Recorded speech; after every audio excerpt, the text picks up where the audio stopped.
ನಮಸ್ಕಾರ ವೀಕ್ಷಕರೇ, ತಮ್ಮೆಲ್ಲರಿಗೂ ಓಂ ಶ್ರೀ ಸದ್ಗಮಯ ಯೂಟ್ಯೂಬ್ ಚಾನಲ್ಗೆ ಸ್ವಾಗತ ಸುಸ್ವಾಗತ. 2ನೇ ತಾರೀಕು ಸೆಪ್ಟೆಂಬರ್ ತಿಂಗಳು 2024ರಂದು ಬರುವ ಅಮಾವಾಸ್ಯೆಯು ಬಹಳ ಮುಖ್ಯವಾಗಿರುತ್ತದೆ.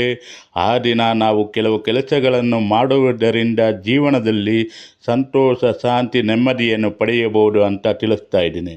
ಈ ಬಾರಿ ಭಾದ್ರಪದ ಅಮಾವಾಸ್ಯೆಯು ಸೋಮವಾರದಂದು ಬರುವುದರಿಂದ ಇದನ್ನು ಸೋಮಾವತಿ ಅಮಾವಾಸ್ಯೆ ಅಂತಲೂ ಕರೆಯುತ್ತಾರೆ.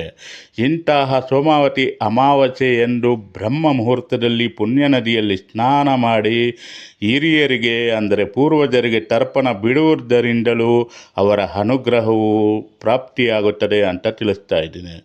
ಇಂತಹ ದಿನದಂದು ವಿವಾಹಿತ ಮಹಿಳೆಯರು ತಮ್ಮ ಗಂಡನ ಮತ್ತು ತಮ್ಮ ಮಕ್ಕಳ ಆರೋಗ್ಯಕ್ಕಾಗಿ ಮತ್ತು ದೀರ್ಘಾಯುಷ್ಯಕ್ಕಾಗಿ ಅವರ ನೆಮ್ಮದಿ ಶಾಂತಿಗಾಗಿ ಉಪವಾಸ ಮಾಡುವುದರಿಂದ ಅವರ ಜೀವನದಲ್ಲಿ ಸಂತೋಷವನ್ನು ತರುತ್ತದೆ ಅಂತ ತಿಳಿಸ್ತಾ ಇದ್ದೀನಿ.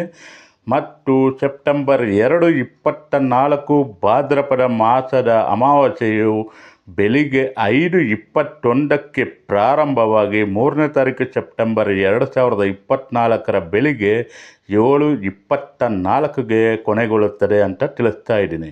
ಈ ಸೋಮಾವತಿ ಅಮಾವಾಸ್ಯೆ ಎಂದು ಪವಿತ್ರ ನದಿಯಲ್ಲಿ ಸ್ನಾನ ಮಾಡಿ ಸೂರ್ಯ ಭಗವಂತನಿಗೆ ಅರ್ಘ್ಯವನ್ನು ಅರ್ಪಿಸುವುದರಿಂದಲೂ ನಮಗೆ ಬಹಳಷ್ಟು ಒಳ್ಳೆಯ ಫಲಿತವನ್ನು ಕೊಡುತ್ತೆ ಅಂತ ತಿಳಿಸ್ತಾ ಇದ್ದೀನಿ.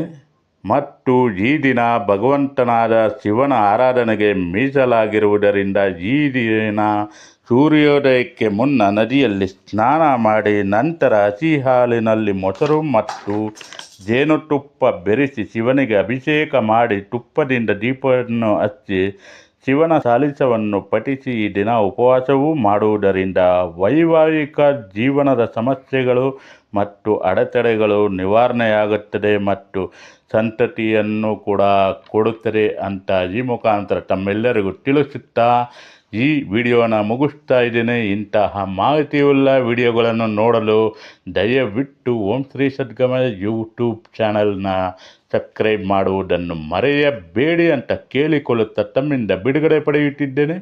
Thank you.